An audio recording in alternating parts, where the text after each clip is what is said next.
PGB Angkatan 9 dari Kabupaten Cilacap, dan rekan saya Pemuda Zaitun Amatullah, guru kelas 5 dari SD Negeri Hulu Payung 1, Mataram, Kabupaten Cilacap. Apa kabar, Bu? Alhamdulillah baik, Pak. Hari ini kita akan melakukan kegiatan supervisi akademik.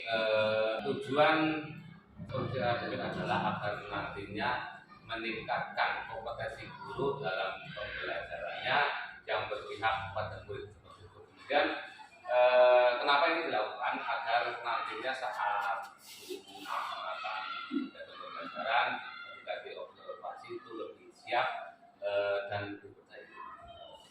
Sebelum saya melakukan kegiatan observasi, ada beberapa yang ingin saya tanyakan terkait pembelajaran ini. Yang pertama, tujuan apa yang ingin dicapai dalam pembelajaran guru? Jadi rencana itu nanti pembelajaran bahasa Indonesia untuk tujuan pembelajaran memahami gagasan pokok teks non-fiksi. Lalu area pengembangannya itu seperti apa? Jadi harapannya nanti setelah pembelajaran tersebut, siswa itu secara mandiri mampu menemukan gagasan pokok teks non-fiksi dengan strategi yang dimodelkan oleh guru.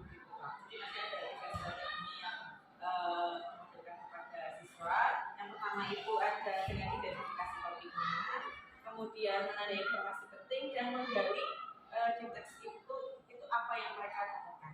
Oke. Lalu rancangan ataupun strategi yang akan kamu kembangkan itu nanti dalam pembelajaran itu seperti apa?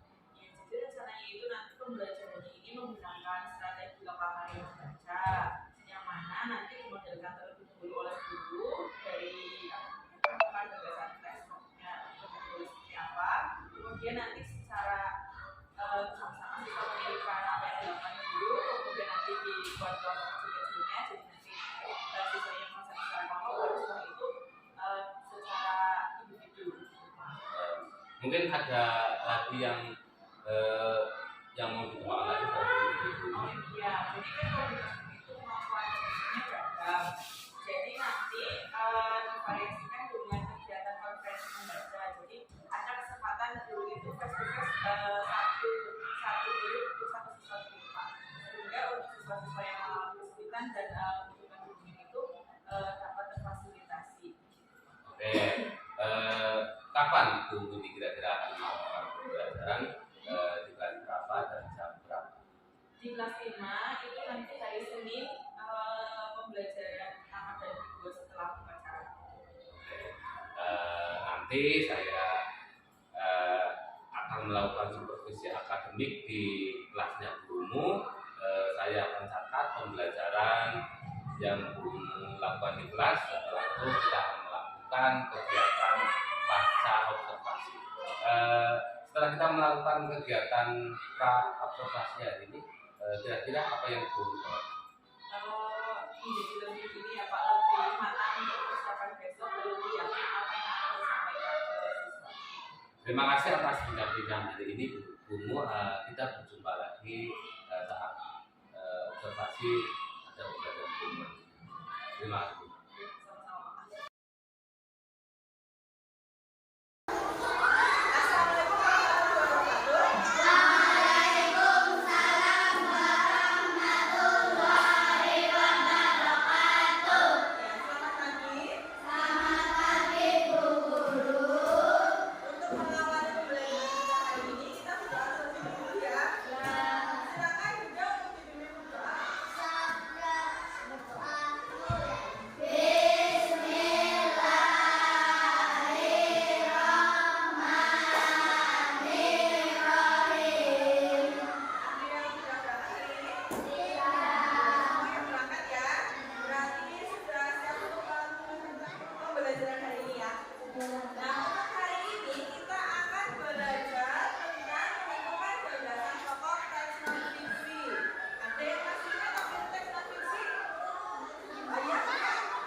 untuk apa kita membaca hari ini? Ini ya, tujuan pembelajaran kita hari ini adalah untuk menentukan gagasan pokok teks non-fiksi.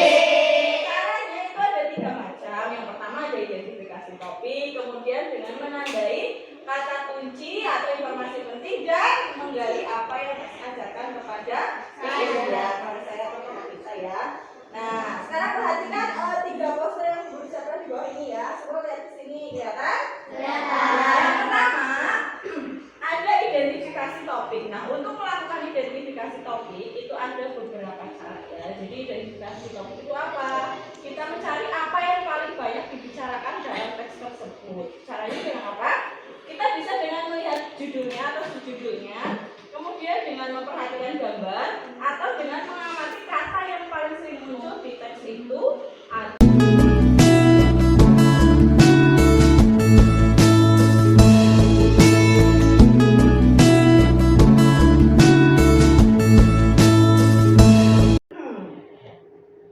Nah, ini dia buku yang akan kita baca hari ini. Judulnya kelihatan?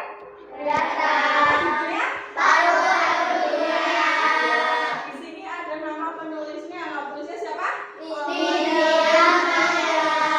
Penulisnya ini Nindya Maya. Betul ya? Ini buku yang akan kita baca. Sekarang amati dulu sampulnya. Kelihatan ya? Ini gambar apa? Boleh ditulis di tempel di sini ya. Semuanya boleh menulis.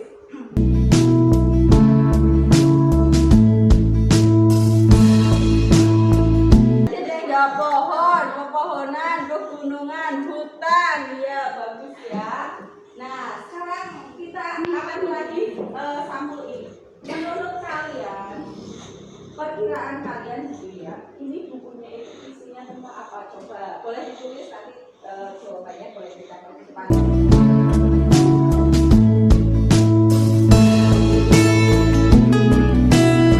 Jawabannya macam-macam. Ada yang tentang oksigen, tentang udara sejuk, tentang alam, tentang pepohonan, tentang kita harus menjaga alam. Nah, untuk lebih tahu ini bukunya isinya tentang apa, kita akan membaca bersama ya. Tapi sebelumnya silakan siapkan catatan kalian. Jadi kalian harus mencatat ya. Boleh pakai pensil, pulpen, spidol apapun ya. Yang penting kalian lebih nyaman untuk mencatat. Nah, supaya lebih mudah mencatat, tadi masing-masing kelompok sudah ibu bagikan LKPD ya sebagai pedoman pencatatan. Nah, ini isi buku yang akan kita baca. Ada berapa bab? Ada 8 dan dilengkapi dengan glosari. Nah, yang akan kita baca ini ada bab 1 dan juga bab 2. Sudah siap? Oke, kita lanjutkan ya. Nah, ini dia ya yang pertama ya. Ada gambar apa di sini? Ya, boleh ditulis. Ada gambar apa? Gambar apa yang mendominasi di halaman ini menurut kamu?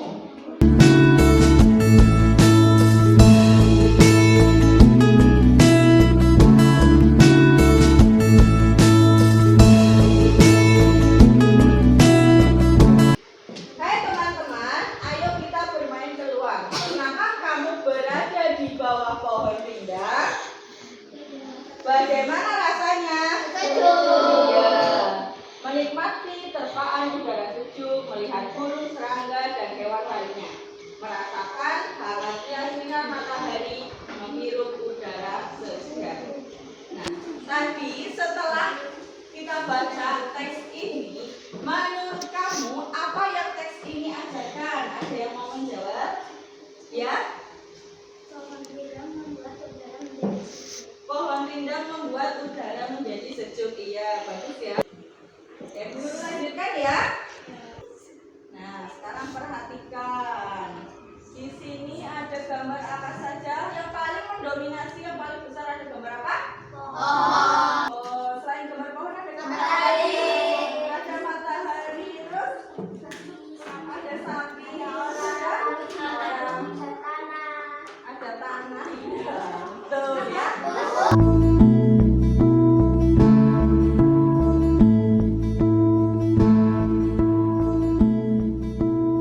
Sekarang berbacakan dulu ya. Pepohonan tumbuh dan berkembang dengan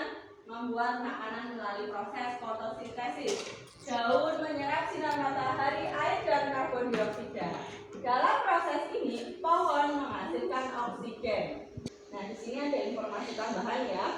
Proses fotosintesis membutuhkan sinar matahari, air, dan karbon dioksida untuk membuat makanan bagi tumbuhan. Proses ini dapat mengurangi jumlah karbon dioksida di udara. Itulah yang menyebabkan udara memiliki banyak oksigen. Ya. Nah, coba sekarang kita amati bersama. Menurut kamu, kata apa yang paling sering muncul di teks ini? Fotosintesis. Oke, boleh ditulis jawabannya. Selain fotosintesis apa? Paling sering muncul? Oksigen.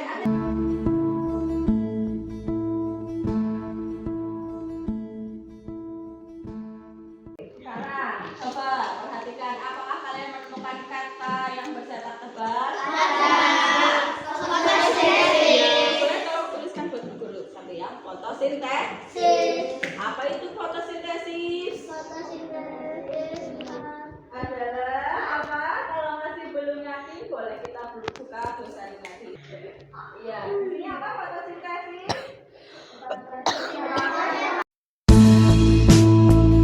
Sekarang, guru mau tanya.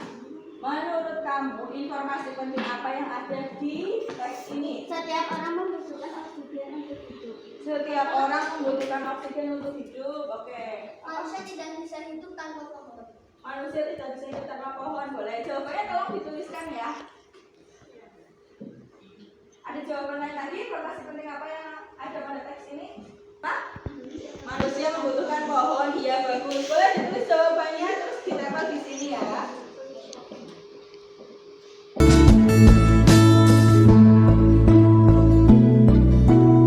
Sampai di sini ada yang mau ditanyakan tentang bacaan yang sudah kita baca tadi? Tadi ini sudah guru kumpulkan banyak sekali jawaban-jawaban kalian tentang isi buku ini ya. Nah, sekarang kita bersama-sama akan menuliskan gagasan pokoknya ya.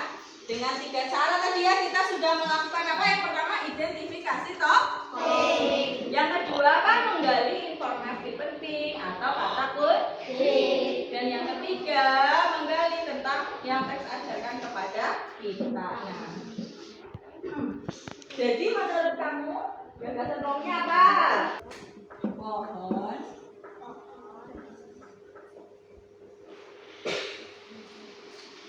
adalah apa?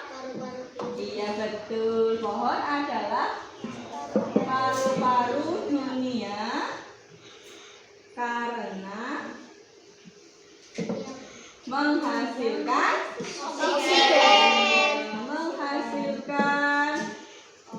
oksigen yang dibutuhkan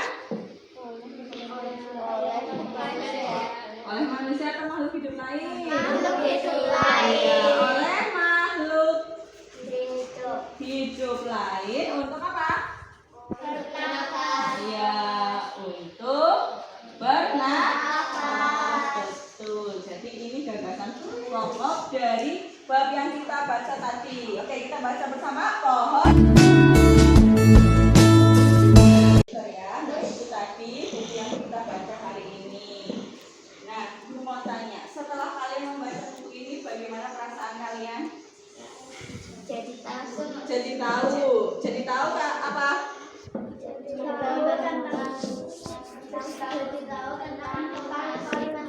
Iya, jadi tahu tentang paru-paru dunia. Berarti kita harus apa? Menjaga. Apa? Iya betul, menjaga kelestarian pohon supaya kebutuhan oksigen kita tetap terpenuhi. Itu ya. Nah, ya sampai di sini ada yang mau ditanyakan? Kalau tidak ada yang ditanyakan, sekarang masing-masing kelompok boleh mengerjakan di LKPD yang sudah guru bagikan itu ya.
Gimana kabarnya Bu? Alhamdulillah baik Pak. Baik Bu, kemarin kita sudah melakukan kegiatan observasi, lalu tadi Bu juga sudah melakukan pelaksanaan pembelajaran di kelas yang sudah saya observasi. Lalu kita pada kesempatan kali ini akan melakukan kegiatan pasca observasi seperti itu Bu. Kira-kira dari obrolan kita pada hari ini apa yang ingin Ibu dapatkan dari obrolan kita? Yang pertama sering-sering Pak tentang pembelajaran yang sudah dilakukan supaya saya lebih bisa menggali kira-kira kemudian apa yang bisa dikuatkan, kemudian kekurangan-kekurangan apa yang bisa diperbaiki. Ibu, saya ingin tahu dulu perasaan Ibu setelah melaksanakan pembelajaran tadi di kelas bagaimana? Lega gitu ya Pak, karena kita sudah melaksanakan yang sedemikian rupa dan akhirnya dapat terlaksana dan setelah pelaksanaannya menjadi lebih baik. Oke, Ibu sudah merasa lega ya, misalnya sudah melaksana. Lalu ini apa terkait dengan tujuan pembelajaran? Apakah anak-anak sudah mencapai tujuan pembelajaran yang Ibu harapkan terkait dengan pembelajaran tadi? Kalau dilihat dari hasil evaluasinya itu sebagian besar memang sudah mampu untuk menguasai tujuan pembelajarannya. Namun memang masih terdapat beberapa siswa itu yang belum mencapai penuntasan minimal dan mungkin karena ada kendala-kendala atau kesulitan yang menghadapi siswa. Berarti tujuannya hampir seluruh siswa mampu lah ya, istilahnya menguasai terkait dengan tujuan pembelajaran. Oke, mari kita identifikasi bersama terkait pembelajaran ini tadi. Coba kira-kira terkait dengan pembelajaran tadi apa sih kelebihan ataupun hal-hal baik apa yang sudah Ibu laksanakan tadi dan perlu dipertahankan? Yang pertama dari strategi pembelajarannya, biasanya kalau membaca itu kan saya tidak menggunakan strategi pembelajaran khusus, tapi menggunakan pemaparan membaca. Kemudian biasanya kalau membaca itu kan pakai buku teks pelajaran yang sudah ada, dan tadi saya menggunakan tambahan buku non teks begitu. Itu juga jadi pengalaman baru siswa, jadi siswanya bisa memahami. Serta dengan mengimplementasikan pembelajaran dan diferensiasi. Jadi Ibu selain pelajaran tadi sudah menggunakan teks begitu Ibu, lalu sudah mencoba menggunakan pembelajaran berdiferensiasi. Terus Ibu, kira-kira hal apa sih yang perlu diperbaiki ataupun kurang dalam pembelajaran tadi? Ini Pak, bagian diferensiasinya. Jadi kan pembelajaran yang saya lakukan itu kan diferensiasinya melalui kegiatan membaca, yang mana berhadapan siswa-siswa yang memiliki kendala tertentu gitu ya. Pada pelaksanaannya itu saat kita menghadapi satu siswa ada kondisi di mana siswa itu menjadi tidak kondisi. Jadi saya harus meningkatkan penguasaan kelas dalam pembelajaran diferensiasi. Berarti intinya kekurangannya itu dalam implementasi pembelajaran berdiferensiasi. Oke, kemudian area pengembangan yang ingin Ibu lakukan terkait dengan kekurangan tadi itu kedepannya gimana? Ya, yang paling penting mungkin dengan saudara Nasi Jawa meminta saran dan rekomendasi agar implementasi pembelajaran berdiferensiasinya ini lebih baik gitu. Dia secara mandiri juga bisa memanfaatkan PMM gitu Pak. Di sana kan banyak sekali sumber belajar kita untuk meningkatkan kemampuan kita dalam mengajar pembelajaran berdiferensiasi. Jadi ada dua ilmu, yang pertama di Jawa, dan yang kedua akan mencoba membuka platform Merdeka Mengajar karena di sana banyak sekali ilmu-ilmu atau program-program terkait dengan pembelajaran berdiferensiasi. Seperti itu Ibu. Bagus sekali Ibu. Terkait ini rencana itu yang tadi Ibu sampaikan, kapan Ibu akan memulainya, kemudian target berapa lama waktunya? Ya, nanti direncanakan mungkin supaya lebih mudah dibuat apa namanya ya semacam time schedule gitu Pak, supaya jelas targetnya, misalkan pada waktu sekian harus sudah mencapai mana atau poin apa yang saya kuasai. Oke, berarti bukumu ini Pak sudah terplanning gitu. Jadi bukumu akan membuat dan schedule sehingga rencana tadi bisa bukumu lakukan dengan lancar dan baik. Oke, ini apa terkait dengan rencana tadi, kira-kira siapa sih yang menjadi sumber inspirasi atau bukumu butuh siapa untuk menyemangati ataupun memotivasi bukumu untuk melaksanakan rencana-rencana yang bukumu sampaikan tadi? Ya, yang penting yang jelas kepala sekolah dan rekan sejawat guru ya Pak.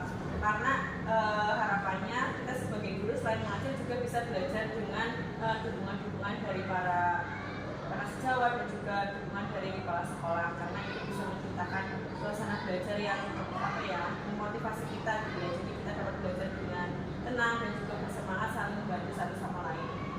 Oke, jadi bukumu terkait dengan siapa guru yang menyemangati dari kepala sekolah dan rekan siswa. Sekali ini dari yang guru sampaikan tadi, kira-kira masih ada yang perlu disampaikan atau dalam hati pelajaran-pelajaran yang perlu disampaikan masih ada? Cukup. Oke, berarti ini sudah cukup ya bukumu. Kita sudah melakukan kegiatan observasi dan pasca observasi. Mudah-mudahan kegiatan ini bermanfaat bagi guru dan tentunya buat anak-anak kita ya. Guru, terima kasih atas waktu dan kesempatannya sehingga saya bisa melakukan praktik coaching untuk supervisi akademik. Demikian praktik coaching saya dengan rekan saya bukumu terkait dengan coaching untuk supervisi akademik. Mohon maaf apabila masih banyak kekurangan dan kesalahan dalam penyampaiannya. Wassalamualaikum warahmatullahi wabarakatuh.